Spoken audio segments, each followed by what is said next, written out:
Nomukammal osteogenesis O'zbekiston va xalqaro tajriba. Poytaxtimizda o'tkazilgan ushbu mavzudagi xalqaro konferensiya tibbiyot sohasining ayni yo'nalishida amalga oshirilgan tadqiqotlar, kelgusidagi rejalar muhokamasiga bag'ishlandi.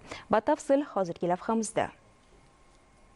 Xrustal bolalar milliy loyihasi. Bolalarni qo'llab-quvvatlash jamoat fondi tomonidan amalga oshirilayotgan ushbu tashabbus bugun nomukammal osteogenesis kasalligi bilan xastalangan ko'plab oila farzandlariga sog'lom hayotni taqdim eta oldi. Bu boradagi vazifalar davlatimiz rahbarining kam uchraydigan arfan va boshqa irsiy genetik kasalliklarga chalingan bolalarga tibbiy va ijtimoiy yordam ko'rsatishni yanada yaxshilash chora-tadbirlari to'g'risidagi qarori bilan belgilab berilgan edi. Konferensiya doirasida xastalik bilan keyinchalik bu darddan forig' bo'layotgan bolajonlarning hikoyasi tinglandi. 18 marta operatsiya bo'lganman. Har bitta operatsiyam kamida 6 soat yoki 5 soat davom etgan.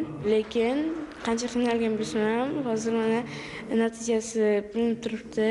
Juda xursandman. Prezidentimizga katta rahmat aytaman. 2 oy bo'yi qizim yurishni boshladi. Xursandchilikni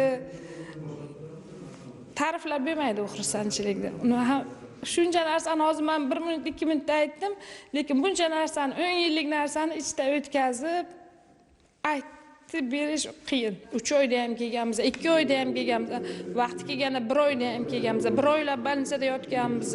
Prezidentimizga hammaga rahmat aytaman. Nihoyatda xursandmanki, avval bolam yugursa charchab qolar edi.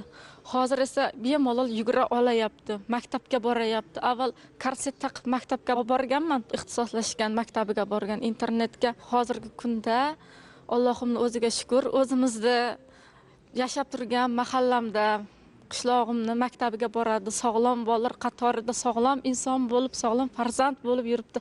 Jahon tajribasidan kelib chiqadigan bo'lsak, hozirgi kunda ushbu kasallikni zamonaviy davolashning jarrohlik hamda konservativ usullari mavjud. Tibbiyotdagi islohotlar, xorijiy tajriba almashuvlar samarasi bugun bunday amaliyotlar o'zimizning shifokorlar tomonidan amalga oshirilmoqda. Nomukammal osteogenezga chalingan bolalarni Rossiya mutaxassislari bilan hamkorlikda festival stерженlari deydi, shular yordamida operativ davolash yo'lga qo'yilib, hozirgi kunda respublikamiz bo'yicha 140 ta bemorga yordam ko'rsatildi. Chanoq son bo'g'imida og'ir kasalliklar, bu nogironlikka olib keladigan kasallikni elektret yordamida operatsiyalar amalga oshirib kelinyapti. Turkiya davlati mutaxassislari bilan birgalikda og'ir 4-darajali skoliozga chalingan bemorlarda transpedikulyar implantlari yordamida operatsiyalar amalga oshirib kelinmoqda. Chet elga borish juda ham mablag'i katta, ya'ni o'sha 40 ming, 45 ming dollar ketkazib, o'sha O'zbekistondagi bolajonlarimizni u yerga ketishgan ekan. Hozirgi kunda bolalarni qo'llab-quvvatlash jamoat fondi orqali mutlaqo bepul, ya'ni bepul deganda bu davlatimiz tomonidan ajratilgan mablag'lar hisobidan ushbu bolajonlarimizni hozirgi kunda O'zbekiston Respublikasining o'zida davolab bormoqdamiz. O'tgan yili shu nomukammal osteogenesis kasalligi bilan kasallangan bemorlarga 500 ming dollarli o'sha implantlarni sotib olganmiz va 70 ga yaqin bemor bolajonlarimizni jarrohlik amaliyotlarini o'tkazdik.